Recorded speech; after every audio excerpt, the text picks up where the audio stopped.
అందరికీ నమస్తే. మామూలుగా రేపు 15వ తారీఖు రిలీజ్ అయిన తర్వాత ఎన్ని షోలు పడుతుందో, ఎన్ని రోజులు ఆడుతుందో తెలీదు గానీ, ఈ సినిమా నా స్టూడియోలో ఒక 100, 200 షోలు యేసుండొచ్చు మేము. ఎందుకేసామంటే మ్యూజిక్ డైరెక్టర్‌గా నా పని అయిపోయింది. వర్క్ చేశాను, ఇచ్చేసిన తర్వాత ఈ సినిమా ప్రజలకు చేరాలి. ఈ సినిమా ఎలాగైనా అందరూ చూడాలన్న తాపత్రయంతో నేను గానీ, చిరంజీవి అన్న గానీ మేము మాకు తెలిసిన ప్రతి వాళ్ళని పిలిచి ఆ సినిమా చూపించేవాళ్ళము.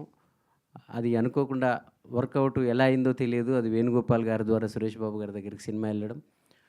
మా కల నెరవేరింది. అంటే అది అందులో మా ప్రయత్నం లేదు. మేము వేరే రకంగా ప్రయత్నం చేశాం. కానీ ప్రొడ్యూసర్ గారి ద్వారా ఎళ్ళడం. సార్ మీరు ముందు మీకు చాలా థ్యాంక్ యూ. సురేష్ బాబు గారికి, మీకు. ఎందుకంటే ఇలాంటి ఒక చెయ్యి లేకే మేము ఇంకా ఇక్కడే ఉండిపోయాము. సో, ఈరోజు ఒక ఇంత అద్భుతమైన చేతులు మా మీద పడినాయి. మా సినిమా మీద పడినాయి. మీ అందరి దాకా వస్తుంది.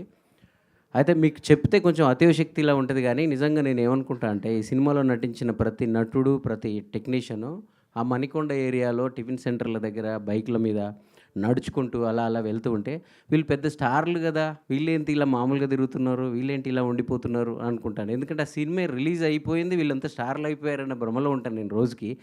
ఎందుకంటే ఒక సినిమాలో నటించిన నటులు, టెక్నీషియన్స్ చిన్న చిన్న జీవితాలన్నీ కూడా ఒక రాత్రికి రాత్రి మారబోతున్న దానికి నేను సాక్ష్యంగా ఉండబోతున్నాను. రేపు ఆగస్టు 15వ తారీఖు.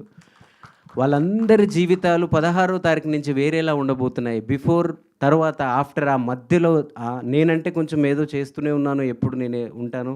పెద్దగా నాకు నైట్ అంతా మారేదేం కనపడదు. కొంచెం కమర్షియల్ బ్రేక్ వస్తది. మంచి సినిమాలొస్తాయేమో.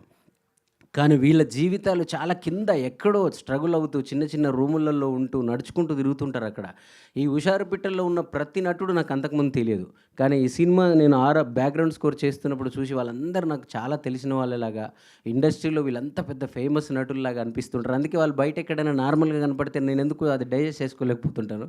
సో, నేను ఏదైతే అనుకున్నానో అది తప్పకుండా 15 తర్వాత మీరందరూ వాళ్ళని ఆశీర్వదిస్తారు. ఈ సినిమా థియేటర్ల దాకా చేరడానికి సురేష్ బాబు గారు, వేణుగోపాల్ గారు ఎంత ఉపయోగపడ్డారో, ఈ సినిమా ప్రజలకి ఈరోజు ఇన్ని సినిమాలు రేపు రిలీజ్ అవుతున్నా కూడా హుషారు పిట్టల గురించి ఎక్కువ మాట్లాడుకుంటున్నారంటే, మా మడూరు మధు, మా పిఆర్ఓ, అలాగే మీడియా మీరందరూ ఛానల్స్ గానీ, పేపర్స్ గానీ అసలు ఎంత నిస్వార్థంగా ఈ సినిమాని ప్రమోట్ చేశారంటే, సో, అందరి మీద నాకు చాలా రెస్పెక్ట్ పెరిగింది. ఆగస్టు 15 తర్వాత మీ అందరికి కూడా మా అందరి మీద, ఈ సినిమా మీద, మా డైరెక్టర్ భిక్షు మీద, ప్రొడ్యూసర్ గారి మీద, మా టీం అందరి మీద, మా హీరో, హీరోయిన్ అందరి మీద కూడా రెస్పెక్టు, క్రేజు అన్నీ పెరుగుతాయని నాకు బలంగా నేను నమ్ముతున్నాను. Thank you. థ్యాంక్ యూ అండి. Thank you so much. మీరు కూడా ఇంకా యూత్‌ఫుల్ పాటలు ఇంకా చాలా ఇవ్వబోతున్నారు.